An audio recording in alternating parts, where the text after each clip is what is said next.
Hello guys, आज हम करते हैं shift in demand and market equilibrium कि जब हमारी डिमांड शिफ्ट होती है या डिमांड चेंज होता है तो मार्केट इक्विलिब्रियम कहाँ होगा, क्या होगा इसका।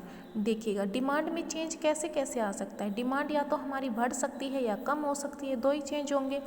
इसमें क्या है, टू एस्पेक्ट है। इंक्रीज इन डिमांड, या तो डिमांड बढ़ सकती है या फिर डिक्रीज इन डिमांड, डिमांड कम हो सकती है। जब डिमांड बढ़ती है तो डिमांड ये होता है हमारा डिमांड कर्व डाउनवर्ड होता है। जब डिमांड बढ़ती है तो ये डिमांड कर्व कहाँ जाएगा, राइट साइड शिफ्ट हो जाएगा। अगर डिमांड किसी भी चीज़ की कम होती है तो उसका demand curve left side shift होगा। तो यही चीज़ें यहाँ लिख रखी हैं कि in case of increase in demand, अगर किसी भी चीज़ की डिमांड बढ़ती है तो demand curve shift to the right, demand curve right side shift हो जाता है, ये उठ करके इधर चला जाएगा। अगर उसकी डिमांड कम होती है, decrease in demand, demand curve shift to the left, तो डिमांड कर्व उसका लेफ्ट साइड शिफ्ट हो जाएगा। इसी चीज़ को इसने डायग्राम में शो कर रखा है, देखिएगा। ये है हमारा इंक्रीज इन डिमांड का डायग्राम। पहले डिमांड कितनी थी, डी डिमांड थी, सप्लाई कितनी है, एस। ये है हमारा सप्लाई कर्व, ये है डिमांड कर्व। पहले डिमांड डी थी, ये डिमांड और सप्लाई यहाँ पर एक दूसरे को काट रहे हैं, तो ये क्या हो गया हमारा प्राइस इक्विलिब्रियम। इस पॉइंट पर उसने प्राइस शिफ्ट डिटरमाइन कर दिया। प्राइस कितना हो गया, ओ पी, और क्वांटिटी कितनी थी, O Q. O P price पर डिमांड और सप्लाई दोनों चीज़ें इक्वल थी, लेकिन अचानक से किसी भी कारणवश डिमांड बढ़ जाती है। जब डिमांड बढ़ेगी तो demand curve right side shift होगा, ये उठ करके इधर चला गया। डिमांड बढ़ गई, अब डिमांड बढ़ रही है तो सप्लायर क्या करेगा, वो अचानक वो भी उसके प्राइस बढ़ा देगा। डिमांड बढ़ी है तो सप्लायर प्राइस बढ़ाएगा ना, उसको फ़ायदा होगा, उसने प्राइस बढ़ा दिए, पी ओ पी से बढ़ा करके ओ पी 1 कर दिए। अब जब प्राइस बढ़े हैं तो और क्या करेगा, वो अपनी सप्लाई भी बढ़ाएगा, क्योंकि प्राइस और सप्लाई का इफेक्ट क्या होता है, पॉजिटिव इफेक्ट होता है। ये उसने क्वांटिटी बढ़ा दी, ठीक है। तो ये था हमारा increase in demand.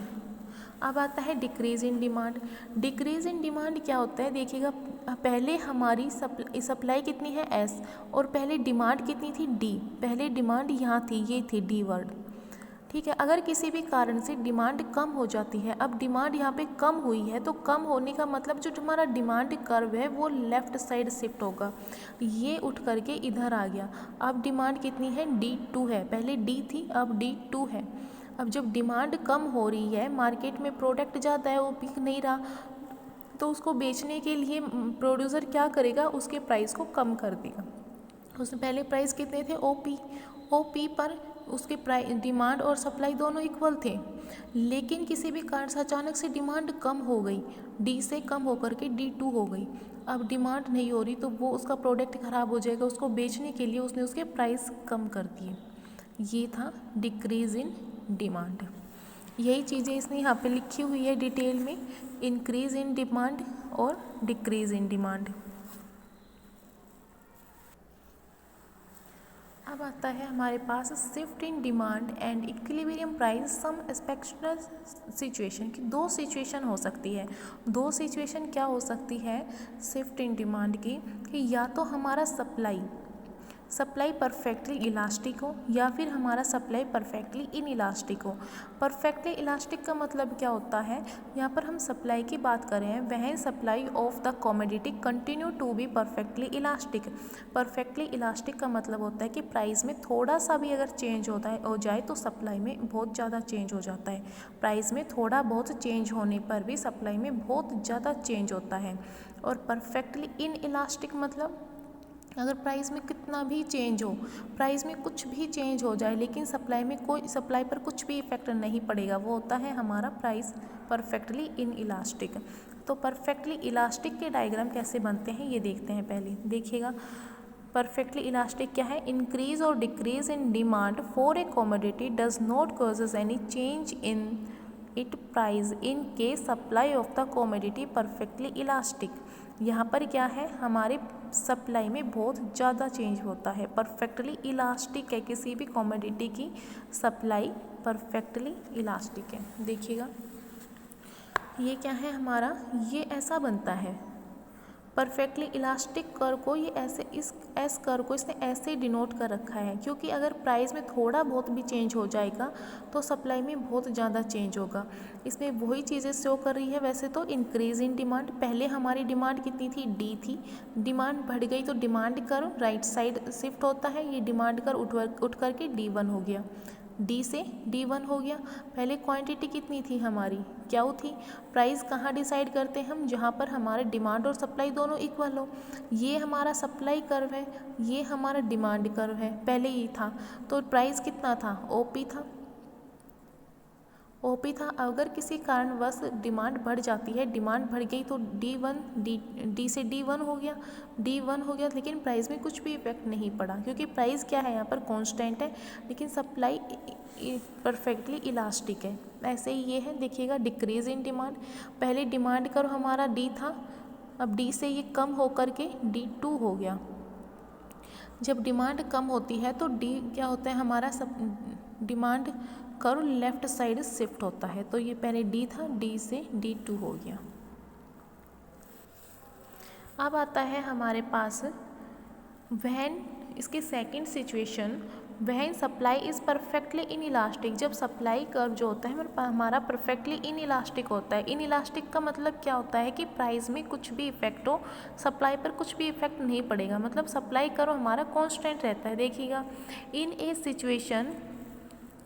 Situation of perfectly elastic supply, यानी कि कांस्टेंट सप्लाई, जो हमारी सप्लाई है वो परफेक्टली इन इलास्टिक होते, कांस्टेंट होती है, ठीक है। इंक्रीज और डिक्रीज इन डिमांड कॉजेज, यहाँ पर डिमांड में चेंज होने का फुल इफेक्ट किन पर पड़ता है, full impact on price of the commodity, commodity के प्राइस का इफेक्ट पड़ता है या डिमांड का प्राइस पर इफेक्ट पड़ेगा। यहाँ का सप्लाई पर का कोई भी एक्शन नहीं होगा, क्योंकि सप्लाई क्या है यहाँ पर कांस्टेंट है।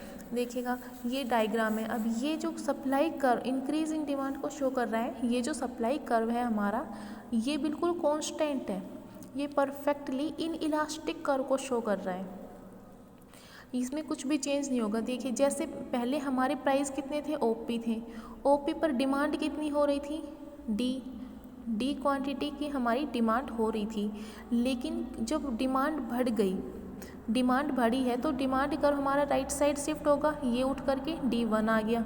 डिमांड बढ़ी है तो प्रोड्यूसर क्या करेगा, उसके प्राइस बढ़ा देगा, क्योंकि उसको फ़ायदा उठाना है, उसने उसके प्राइस बढ़ा दिए। यहाँ पर सप्लाई क्या है, बिल्कुल कांस्टेंट है, सप्लाई का कुछ भी इफेक्ट नहीं पड़ा। यहाँ पर चेंज क्या हो रहा है, प्राइस चेंज हो रहे हैं, प्राइस पहले P थे, P से बढ़ करके P1 हो गए। ऐसे ही हमारा डिक्रीज़ इन डिमांड है, डिक्रीज़ इन डिमांड में क्या होता है कि पहले हमारा डिमांड कर्व क्या था, D था, D कितने प्राइस पर बिक रहे थे, OP प्राइस पर डिमांड D हो रही थी, OP प्राइस पर क्या डिमांड बिक रहे थे, लेकिन OP प्राइस पर क्या डिमांड हो रही थी, लेकिन उसकी डिमांड क्या है, कम हो गई। अब कम हो गई तो हमारा डिमांड कर्व नीचे की साइड आ गया, लेफ्ट साइड हो गया, D2 हो गया। अब डिमांड कम हो रही है तो उसको बेचने के लिए प्रोड्यूसर क्या करेगा, उसके प्रोडक्ट को प्राइस को कम कर देगा। यहाँ पर सप्लाई का कुछ इफेक्ट नहीं पड़ता। देखिए एक बार फिर से इसको रिवाइज करते हैं। जब हमारा सप्लाई कर्व परफेक्टली इलास्टिक होता है तो ये जो स्ट्रेट लाइन है एक्स एक्सिस के पैरेलल है, परफेक्टली इलास्टिक में हमारा सप्लाई कर्व एक्स एक्सिस के पैरेलल होता है, ठीक है। और यहाँ पर हमारा प्राइस क्या है, प्राइस कांस्टेंट है। यहाँ पर क्वांटिटी सप्लाई और डिमांड की बात हो रही है, सप्लाई और डिमांड की। पहले डिमांड हमारी क्या थी, तो ठीक है, डिमांड हो रही थी, लेकिन उसकी डिमांड बढ़ गई, तो डिमांड को कंप्लीट करने के लिए प्रोड्यूसर ने क्या करा, उसकी सप्लाई को बढ़ा दिया। ये क्या है, सप्लाई, ये क्या है, डिमांड। ऐसे ये है कि जब डिमांड कम हुई है, डिमांड